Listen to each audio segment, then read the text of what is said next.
nyata yang terjadi di Cina, orang disuruh injak Alkitab, atau di Jepang yang orang bersembunyi di dalam tanah sampai tubuh mereka berbau kotoran manusia, karena mereka berhadapan dengan orang yang akan merebus dan menguliti mereka karena iman. Kita berpikir antikristus itu seperti itu, tapi kitab 1 Yohanes menyampaikan bahwa antikristus juga, dan mereka bukan bagian dari jemaat, adalah orang-orang yang mengatakan dengan mulutnya dia mengasihi Allah, tetapi dia tidak mengasihi saudaranya. Hari ini ada banyak istri-istri yang tidak mengasihi suami. Ada banyak suami-suami yang tidak mengasihi istri. Karel Gustav Jung bilang itu persona, memasang topeng. Itu fakta hari ini. Dan itu adalah konteks kehidupan perkawinan yang kalian berdua hadapi. Karena kasih sabar menutupi segala sesuatu. Kemarin kita bahas apa? Kasih itu mengampuni. Kalau yang satu lagi marah, ini mereka sendiri yang menyimpulkan tentang apa itu kasih. Mereka mengatakan bahwa besok kalau Mas Inung yang lagi marah, maka Mbak Grace yang akan menguatkan, akan ingat kasih itu, lalu menguatkan Mas Inung sambil mengingat. Jadi mereka bilang kasih itu adalah mengingat dan menguatkan, betul? Ini saya diajarkan, ini saya cuma menyampaikan gitu ya. Ini rema yang mereka terima dari perenungan mereka berdua. Jadi ini luar biasa. Sehingga kemarin waktu percakapan tidak ada majelis yang bertanya mau melayani nggak ada kan?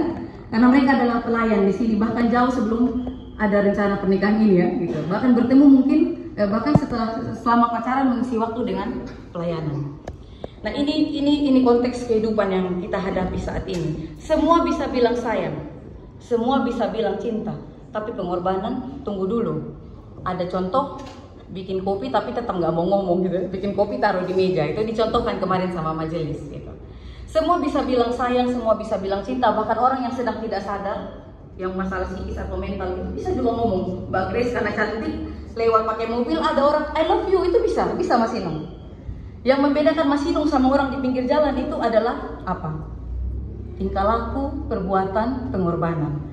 Kalau sampai Mas Inung hanya mengatakan I love you tanpa ada perbuatan, Mas Inung nggak ada bedanya sama. Nah, begitu juga Mbak Grace gitu. Sesederhana itu. Nah, lebih luas lagi, hari ini di dalam ruangan ini saya lihat Tanjung Karang jemaatnya tidak begitu banyak ya. Tapi yang banyak ini siapa? Tahu siapa? Ini ada dua, ini koalisi atau partai yang berlawanan. Ada hijau, ada biru begitu. Ini ada dua. Bagus cara memilih warna pakaian. Saya senang, menolong saya juga untuk mengingatkan bahwa pernikahan ini, kalau bagi kami orang-orang yang punya marga itu lebih kental lagi, bahwa pernikahan itu adalah penggabungan dua keluarga besar. Jadi kalau Mas Inung bilang mencintai Mbak Grace, itu sedang berbicara mencintai seluruh keluarga besar marga Tomo dari pihak sini.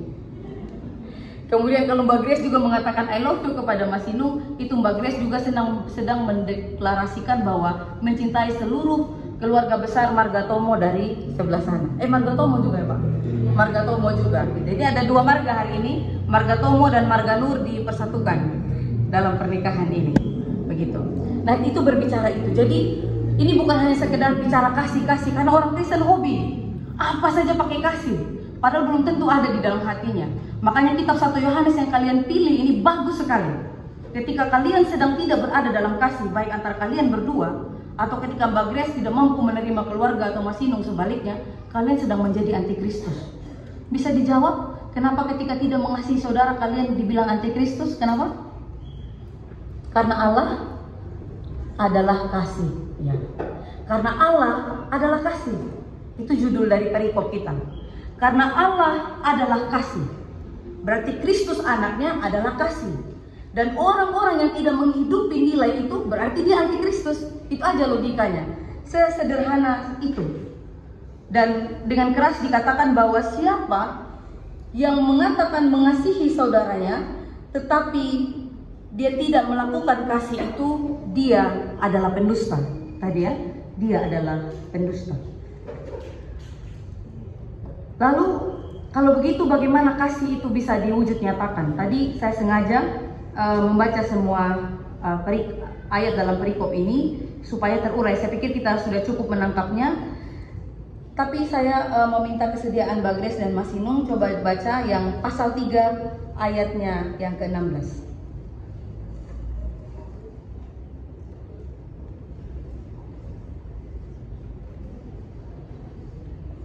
1 Yohanes 3 ayat yang 16.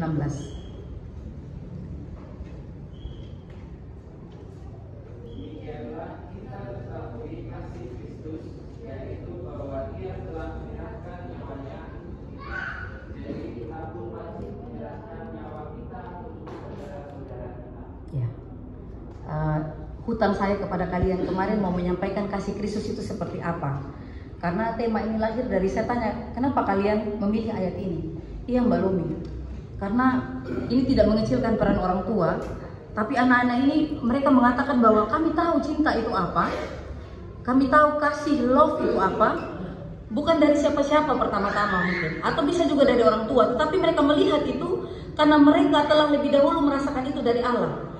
Dan mereka tahu bahwa cinta Allah itu enak ya, manis, indah. Ketika ada di dalam lembah yang terdalam atau di dalam puncak kesuksesan yang tertinggi, kasih itu tidak berubah, konstan, tidak ada fluktuasi. Nah di situ mereka bilang, dari kasih itu Mbak Lumi, kami memutuskan kami juga ingin mengasihi orang lain. Dan saya memilih Sinung dan saya memilih Grace untuk saya kasihi. Mereka katakan seperti itu. Mereka sudah tahu betul ayat ini. Sehingga PR saya kepada mereka hanya ingin menyampaikan kalau begitu, kasih Kristus itu seperti apa sih? Gitu. Nah, kasih Kristus seperti yang kalian baca tadi adalah kasih yang menyerahkan nyawanya untuk saudara-saudaranya. Sebentar akan menjadi suami istri, kasih yang saling memberikan nyawa kepada satu sama yang lain. Dan juga memberikan perhatian, memberikan kasih yang besar kepada seluruh keluarga besar.